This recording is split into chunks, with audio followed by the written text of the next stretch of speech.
at ayokong gumawa ng kahit na ano. Ang problemang ito ng pananakit ng aking buto at kasukasuan ay nagdala din ng problema ng relasyon naming mag-asawa. Minsan, ilang buwan kami hindi nagtatalik. Maraming beses ko pa ngang naisip na hiwalayan para maibsan ang hirap ng asawa ko. Pero, pinandigyan ko yon.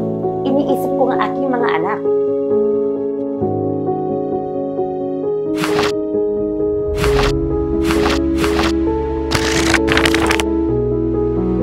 Kumusta sa lahat? Ako si John. Ako ay 40 taong gulang. Kakapanganak ko lang sa aking pangatlong anak, almost a year ago. Kaya ang pangunahing trabaho ko ay manatili sa bahay para alagaan ang mga bata, magluto at mag-alaga ng asawa at mga anak ko. Dati, pagpanganak ko sa panganay at pangalawa ko, ay nakakapasok pa rin ako sa trabaho. Pero nang ipanganak ko ang pangatlo, pakiramdam ko ay medyo nangihina na ang katawan ko. Sa bawat oras ng pagkatapos ng mga anak, ang katawan ng ina ay nawawala ng calcium. Sa panahon ng pagpapasuso, karamihan sa calcium ay nanggagaling mula sa gatas ng ina. Kaya ang aking katawan ay nagpapakita ng mga palatandaan ng kakulangan sa calcium. Dahil hindi ako masyadong nag-research, hindi ko alam ito. Wala akong angkop na regimen na sa calcium na supplement para sa aking katawan. Hanggang marami na akong nararamdamang sakit sa katawan. Dahil sa kakulangan ng calcium sa panahon ng panganganak at pagpapalaki ng mga bata, ang aking kasukasuan ay nagmula ng mapakita ng palatandaan ng sakit. Hindi lamang ito, kundi sa aking likod at sa liig. Maraming beses na ako nakaramdam na sobrang sakit at bigat ng aking likod at liit na nagdudulot ng sobrang sakit. At dahil sa sakit, madalas na mainita ng ulo ko at naiirita ako sa aking asawa at mga anak. Kahit mahigit na 30 years old pa lang ako, madalas na ako nakakapagod. Gusto ko nang manatili sa bahay buong araw at ayokong gumawa ng kahit na ano. Ang problemang ito ng pananakit ng aking buto at kasukasuan ay nagdala din ng problema ng relasyon naming mag-asawa. Minsan, ilang buwan kami hindi nagtatalik. At dahil doon, napansin kong umuwi ang asawa ko ng matagal. Kahit mag-asawa kami, panandalian lamang kami nakikita sa umaga. Sa gabi, may mga araw na natutulog ako at hindi pa rin siya nakikitang umuwi. Matagal na kasing kaming hindi masaya noong araw na nakasal kami. Maraming beses ko pa ngang naisip na hiwalayan para maibsan ang hirap ng asawa ko. Pero, pinandigyan ko yon. Iniisip ko ang aking mga anak. Pagod na ang katawan ko at masyado akong nag-iisip. Lalo na akong napapagod. Kahit bata pa ako, para ako nasa 45 to 50 years old. Dati, gumagamit din ako ng mga plaster at oral na gamot. Ngunit hindi ito epektibo sa katagalan. At ang regular na pagpapainom ng mga gamot ay hindi maganda para sa aking atay at bato. Tulad ng karamihan sa mga taong umiinom ng mga gamot sa mahabang panahon. Laban ito ay ang mga side effects sa atay at bato. Kaya medyo nag-aalala ako tungkol doon.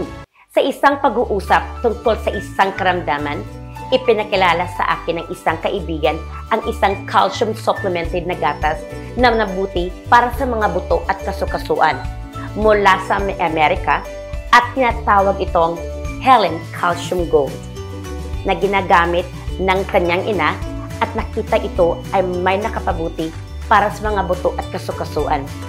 Kaya inirekomenda niya na subukan ko daw ito. Dating gamot ang mga gamit ko ay hindi naiisip gumamit ng gatas. Kaya medyo curious ako dahil pagdating sa gatas, naisip ko ang kagandahan at safe ito sa katawan. Kaya sinubukan ko ang itong Helen Calcium Gold.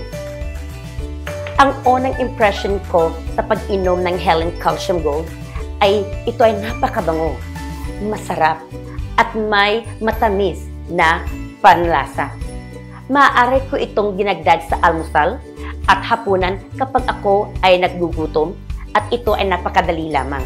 Nang dinala ko ang gatas na Helen Calcium Gold sa trabaho, marami pang mga kasamahan ang nagsabi tungkol dito. At sa kanila, kamag-anak ay gumagamit din ng gatas na ito. para sa mga buto at kasukasuan na sa mahabang panahon. Hindi ko akalain na sa panahong ito ay ganito ka-epektibo ang produktong ito. Napakaganda at maraming tao ang gumagamit nito. Kaya mas naniniwala ako sa isang gatas na Helen Calcium Gold. Pagkatapos uminom ng Helen Calcium Gold, sa loob lamang ng halos 2 buwan, napansin kong nabawasan ng husto ang pananakit ng aking balikat, lieg at sakit ng likod. Ang sakit ay halos hindi ko naapekto sa aking buhay tulad ng dati. Kunting sakit na lamang, buti na lang at nawala at nagpatuloy ako sa pag-inom. Sakit ay nawala ng tuluyan. Pakiramdam ko, ang pag-inom ng Helen Calcium Gold ay sobrang energetic sa katawan ko. Hindi na naging napagod ang ganyan gaya ng dati. Lumalakas ang katawan ko. Relax at maasid na pag-iisip. Ang unti-unti na rin bumubuti ang relasyon namin na mag-asawa ko. Sa pag-aasawa, ang matalik na relasyon sa pagitan ng mag-asawa ay talagang mahalaga. Kailangan kong pasalamatan ng husto ang Helen Calcium Gold Milk. Hindi ko naniniwala na sa ngayon lang ako natutungkol sa paggamit ng produktong ito. Maganda pala sa buto at kasukasuan. Sana noon ko pa nalaman ang tungkol sa Helen Calcium Gold. At hindi ako nagdusa, pati ang pamilya ko. Ang gatas na ito ay talagang mabisa at para sa buto at kasukasuan.